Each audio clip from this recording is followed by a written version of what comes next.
The classic Camaro rested behind a quiet repair shop near the highway. Dust covered its red body, and dry leaves gathered under the wheels. The paint had lost its shine, but the shape was still strong. Time had touched the car, but it had not taken away its pride. Many people passed it every day without stopping. They saw an old car with no future. Mia was different. She was driving home from work when she noticed the Camaro. She slowed her car and looked again. Something about it felt familiar, even though she had never seen it before. She pulled over and stepped out. The air smelled of oil and warm metal. The shop was small and quiet, with only one open door. Mia walked toward the Camaro. She touched the hood gently. It felt cool.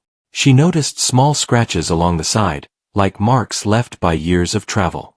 The windows were cloudy, and the seats inside were worn. Still, the car felt alive to her. She had always loved old things. Old books. Old photos. Objects that carried stories inside them. She believed that things remembered the people who cared for them. A man came out of the shop, wiping his hands. His hair was gray, and his face showed many years of work. His name was Ron. "You looking at the Camaro?" he asked. "Yes," Mia said. "It is beautiful." Ron smiled softly. Not many people say that anymore. Mia walked around the car again. "Does it work?" Ron shook his head. "Not right now. It has been sitting here for a long time." "Why?" she asked. Ron leaned against the shop wall. "The owner moved away. He left the car with me and said to sell it when the time felt right." Mia looked at him. "How much?" Ron did not answer right away. He looked at the Camaro, then back at Mia. 500. Mia felt her breath stop for a moment. She knew enough to understand this price made no sense. A classic Camaro was worth much more, even in poor shape. "That is very low," she said. Ron nodded. The owner did not care about money. He said the car already gave him everything it could. Mia felt a strange feeling in her chest. She did not know why, but those words stayed with her. She thought about her savings. She did not have much. Her life was simple. She worked long hours and lived alone in a small house. Still, something inside her felt sure. "I want it," she said. Ron looked surprised, then calm. "All right. I will write the papers." They finished the work quietly. Ron handed her the keys. They were old and heavy. Mia held them tightly. "If the owner ever comes back," Ron said, "I will tell him who bought it." Mia nodded. She did not think much about that moment. The Camaro was towed to her garage that evening. When it arrived, the sun was setting. The red paint caught the last light of the day. For a moment, the car looked young again. That night, Mia sat inside the Camaro with the door open.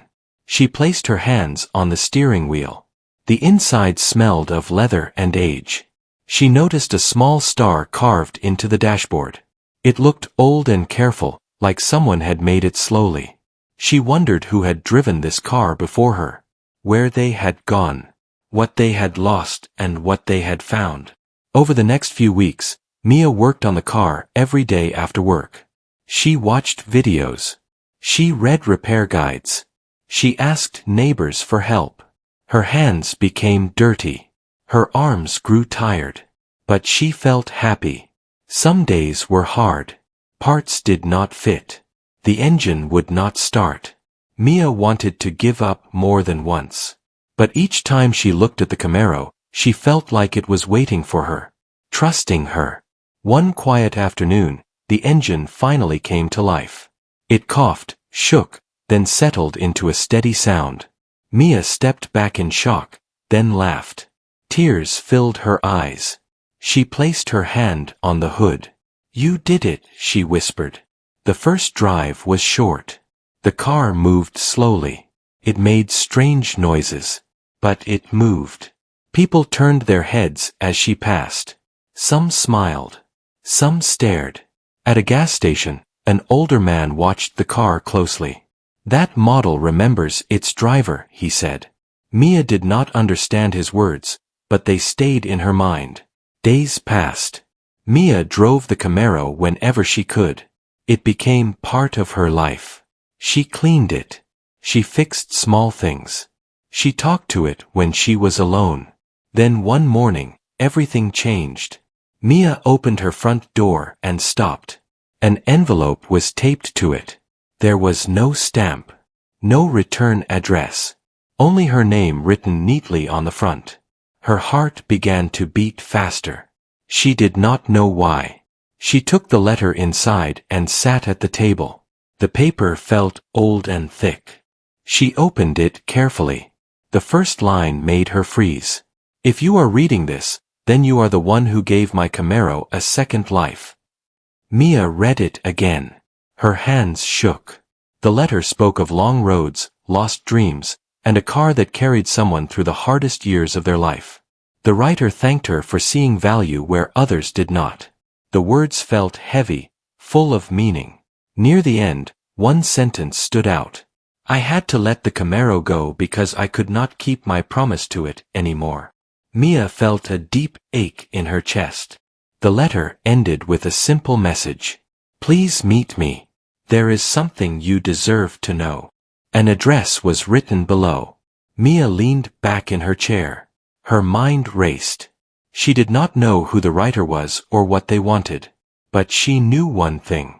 Buying the Camaro for $500 was not an accident. It was the start of a story much bigger than she ever imagined. Mia did not sleep much that night. The letter stayed on the table beside her bed.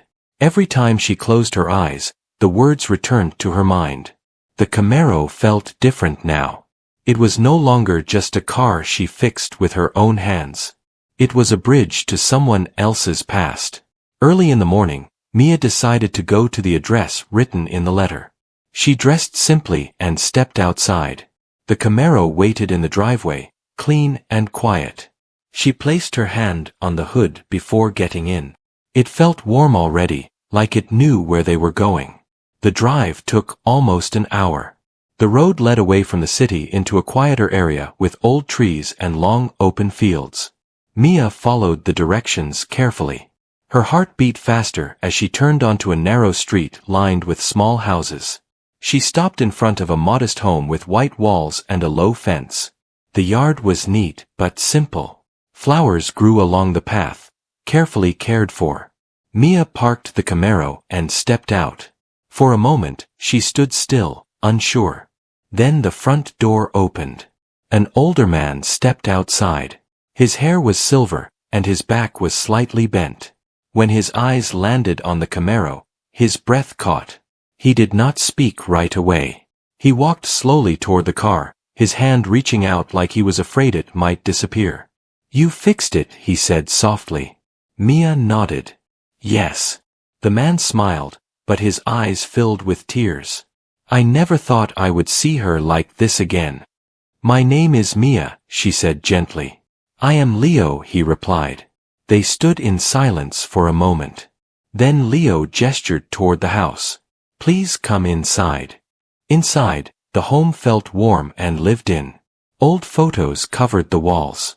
Some showed Leo as a younger man, standing beside the same Camaro. Others showed a woman smiling beside him, her hand resting on the hood. Mia noticed the photos right away. That is my wife, Leo said, following her gaze. Her name was Anna. Mia smiled softly. She looks happy. She was, Leo said. Especially in that car. They sat at a small table. Leo poured tea with steady hands. I wrote the letter because I needed to know who saved the Camaro, he said. Ron told me about you. Mia nodded. Why did you sell it for so little? Leo looked down at his cup. Because I could not keep it anymore. Not in the way it deserved. He took a deep breath. That Camaro was the first big thing I ever bought, he said. I was young. I worked 2 jobs. I saved every bit of money. When I finally drove it home, Anna cried. We felt like the world was opening for us. He smiled at the memory. We traveled everywhere in that car. Long roads. Quiet nights. It carried us through the best years of our lives. Mia listened carefully. She felt like she was sitting inside a story. But life changes, Leo continued. Anna became sick. Slowly at first. Then faster.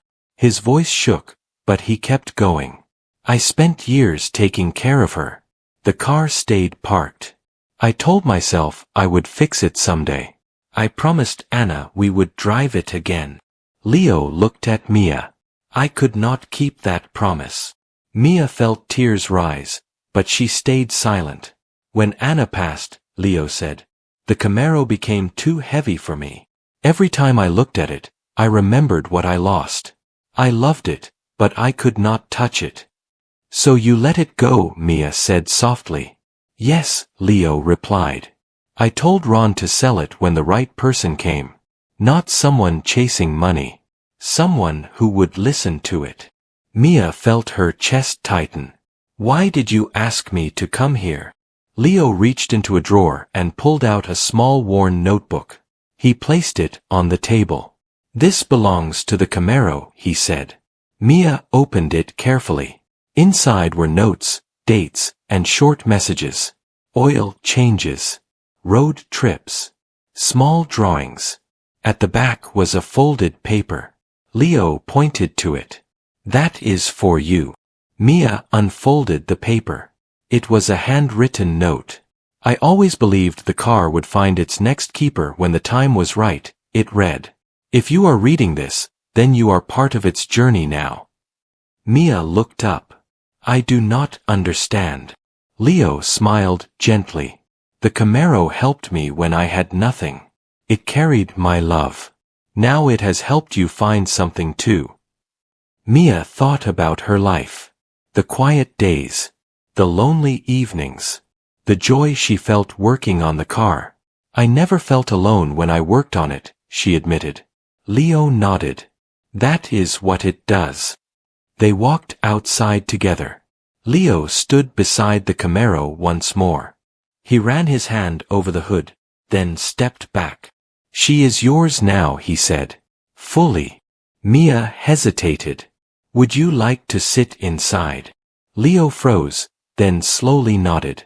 Mia opened the door. Leo sat behind the wheel. His hands trembled as they touched it. His eyes closed. For a moment, he said, it feels like Anna is beside me again. Mia stepped back, giving him space. After a while, Leo stepped out. He looked lighter, like a weight had lifted. Thank you, he said. You gave me peace. As Mia drove away later that day, the Camaro felt different again. Stronger. Fuller. She did not know what the future held. But she knew this story was not finished yet. The Camaro still had more to give. And so did she. Mia drove home slowly after leaving Leo's house. The road felt longer than before. Trees passed by like quiet witnesses. The Camaro moved smoothly, as if it had found its balance again. Mia kept both hands on the wheel. Her thoughts stayed with Leo and Anna and the life they shared. When she reached her driveway, Mia did not go inside right away. She stayed in the car and listened to the engine. It sounded steady and calm. She felt a new kind of responsibility. The Camaro was not just hers to enjoy. It carried memories that mattered. That night, Mia opened the notebook Leo had given her. She read every page carefully. There were notes about long drives near the coast. Small drawings of places. Short lines written in simple words. Some pages talked about hope. Some talked about fear. All of them spoke with honesty. At the end of the notebook, Mia found a list of places. Next to each place was a small star. The same star she had seen carved into the dashboard. The next morning, Mia made a choice. She would visit those places. Not to relive the past, but to honor it. She packed a small bag and filled the tank. The Camaro waited patiently. When she started the engine, she smiled. The first place was a quiet lake outside town. The road was narrow, and the trees leaned close. When Mia arrived, the water was still. She parked and walked to the edge. She imagined Leo and Anna sitting there years ago, laughing, sharing dreams. Mia sat on a rock and read the notebook entry tied to that place. It spoke of peace and early mornings. Mia felt calm. She left a small flower near the water before returning to the car. The next place was farther away. A long stretch of road crossed open land. The sky felt wide and free. Mia drove with the windows down. The wind carried dust and warmth. She felt alive. At a small roadside stop, an older woman noticed the Camaro. "That car has a good soul," the woman said. Mia smiled. "I think so too." As days passed, Mia visited more places from the list. Each stop brought a quiet understanding. She was not replacing anyone. She was continuing something that mattered. One afternoon, while parked near an old bridge, a young boy approached the car with his father. The boy stared at the Camaro with wide eyes. "My dad says cars do not have feelings," the boy said. Mia laughed softly. "Some do." The father smiled and nodded. That evening, Mia received a call from Leo. "I wanted to thank you again," he said. "I feel lighter these days." Mia told him about the notebook and the places. Leo was quiet for a moment. "Anna would have loved that," he said. After the call, Mia sat in the garage and looked at the Camaro. She realized how much her own life had changed. Before the car, her days felt the same. Work, home, silence. Now, each day felt full. A week later, Mia decided to share the Camaro's story with others. She cleaned it carefully and drove it to a local car meet. She felt nervous. She was not an expert. She did not know all the technical words. But she knew the heart of the car. People gathered around. Some asked questions. Some shared their own stories. An older man told her about the car he lost years ago. A young woman said she hoped to restore a car one day too. Mia realized the Camaro connected people. Later that night, Mia found another envelope in her mailbox. This time, the writing was different. Inside was a short letter. "I heard about what you are doing with the Camaro. Thank you for reminding us that stories live on." There was no name. Mia felt a sense of purpose grow inside her. She decided to keep sharing the story. Not for attention. For connection. She started taking photos of the Camaro at each place she visited. She wrote simple notes about the journeys. She shared them online. Slowly, people began to follow. They sent messages about their own memories and losses and hopes. One message stood out.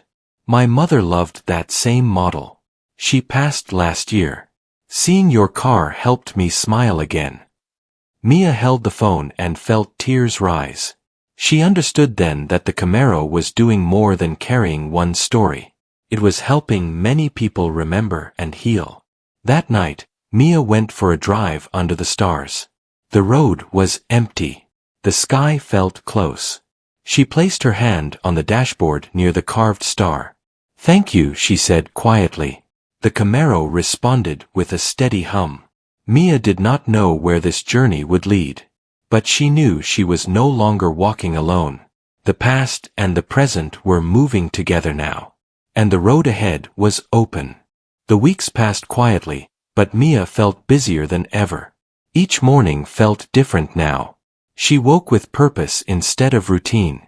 The Camaro was no longer just waiting in the driveway. It felt like a partner ready for the next step. Messages continued to arrive from people who followed Mia's journey. Some shared memories of cars they loved. Some spoke about people they missed. Others simply thanked her for reminding them that old things still mattered. One message caught her attention more than the rest. "I think I know that Camaro. I saw it years ago at a hospital parking lot. The owner used to sleep in it at night." Mia read the message again. Her heart tightened. She had never heard this part of the story. She called Leo that evening. "I received a message about the Camaro," she said. "Someone says you used to stay in it near a hospital." Leo was silent for a long moment. "Yes," he finally said. "That is true." Mia waited. "When Anna was sick," Leo continued, "I could not afford to stay near her all the time. I slept in the Camaro many nights so I could be close. That car kept me warm. It gave me shelter when I felt lost." Mia closed her eyes.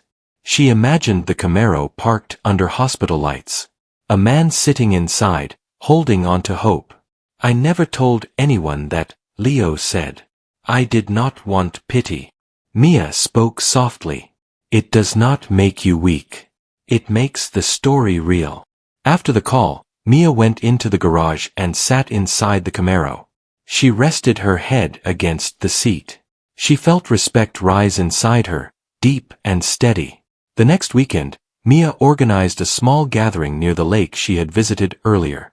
She invited people who had shared their stories. She did not plan anything big. Just a place to meet. Cars arrived slowly. Old cars. New cars. Some restored. Some barely running. People stepped out smiling and curious. Mia stood beside the Camaro and welcomed them. They talked for hours. Stories flowed easily. A man spoke about fixing a truck with his father. A woman shared how she learned to drive in her mother's car. Laughter mixed with quiet moments. At sunset, Mia told the story of the Camaro. She spoke about Leo and Anna. About promises and loss and care. People listened closely. No one rushed her. When she finished, there was silence. Then someone clapped. Others followed. Later, as people left, an older woman approached Mia. "My husband loved cars like this," she said. "After he passed, I stopped going out. Today is the first time I felt comfortable sharing his story." Mia hugged her gently. That night, Mia felt something change inside her. She realized she was building something real. A space where people felt seen. A few days later, Mia received a small package in the mail. Inside was a keychain shaped like a star. A note was attached. "Anna used to carry this everywhere. I think it belongs with the Camaro now." Mia held the keychain carefully. She attached it to the Camaro keys and felt a deep sense of trust. Soon after, Mia faced a difficult choice. A collector contacted her and offered a large amount of money for the Camaro. The message was polite and clear. The offer could change her life. It could pay debts. It could bring comfort. Mia stared at the message for a long time. That evening, she took the Camaro for a long drive. The road was quiet. Her thoughts moved slowly. She parked near the bridge and stepped out. The sky was darkening. The stars began to appear. She thought about Leo sleeping in the car. About Anna smiling beside it. About strangers finding comfort through its story. She knew the answer. The next morning, Mia declined the offer. Instead, she made another decision. She turned her small garage into a shared space. A place where people could learn, fix, talk, remember. She offered simple help to anyone with an old car and a story. Leo visited one afternoon. He watched quietly as Mia helped a young man clean an engine. "You gave the Camaro more than a second life," Leo said. "You gave it a future." Mia smiled. "It gave me one too." As the sun set, the Camaro stood in the center of the garage, shining softly. Not perfect. Not new. But full. Mia knew the journey was not over. Something important was still coming. And the Camaro was ready. The garage slowly became a place people talked about. Not in loud ways but in honest ones. Someone would tell a friend. A friend would bring a car. Another would bring a memory. Mia welcomed them all with the same calm smile. The Camaro stayed in the center, not as a showpiece, but as a reminder. It reminded everyone that stories did not end when something broke. They only waited for care. One morning, Mia arrived early and found Leo already there. He was standing near the Camaro, looking thoughtful. "I could not sleep," Leo said. "I wanted to see it again." Mia handed him a cup of tea. "You are always welcome." Leo looked around the garage. Tools hung neatly. A young couple worked on an old sedan nearby. Soft music played in the background. "You built something meaningful," Leo said. Anna believed people needed places like this. Mia felt warmth in her chest. "I think she helped guide it." Leo smiled. Later that day, a local reporter visited the garage. She had heard about the space and the Camaro. She asked simple questions. Mia answered honestly. She spoke about learning, about listening, about letting stories breathe. The article came out a week later. It did not focus on money or fame.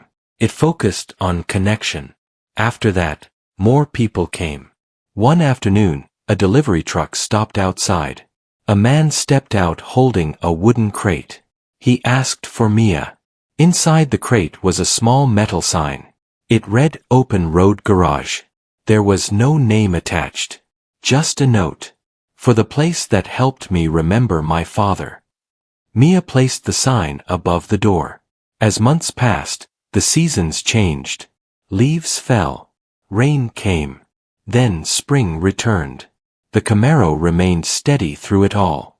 Mia kept it clean. She drove it often. She talked to it when she felt unsure.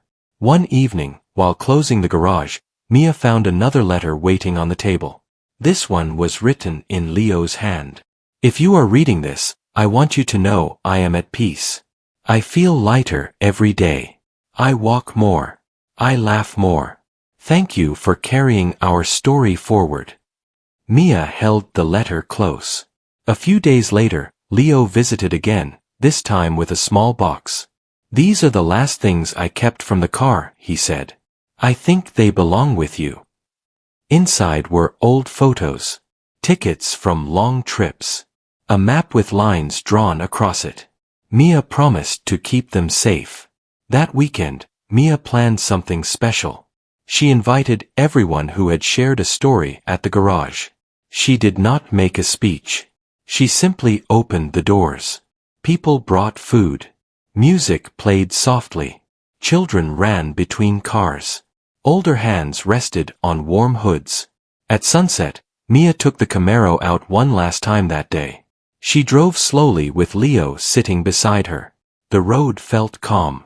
The sky glowed softly. Leo looked at the horizon. Anna used to say the road teaches you when to hold on and when to let go. Mia nodded. When they returned, Leo stepped out and placed his hand on the hood. "Take care of her," he said. "I will," Mia replied. Years later, people would still talk about the Camaro. Some would remember the car. Others would remember how they felt there. The garage would grow. New stories would begin. Mia never became rich. She never chased attention. She built a life that felt full. Every morning, when she unlocked the garage, she touched the Camaro gently. Not out of habit but out of respect. She understood now. Some things are not meant to be owned. They are meant to be carried forward. And the road always opens for those who listen.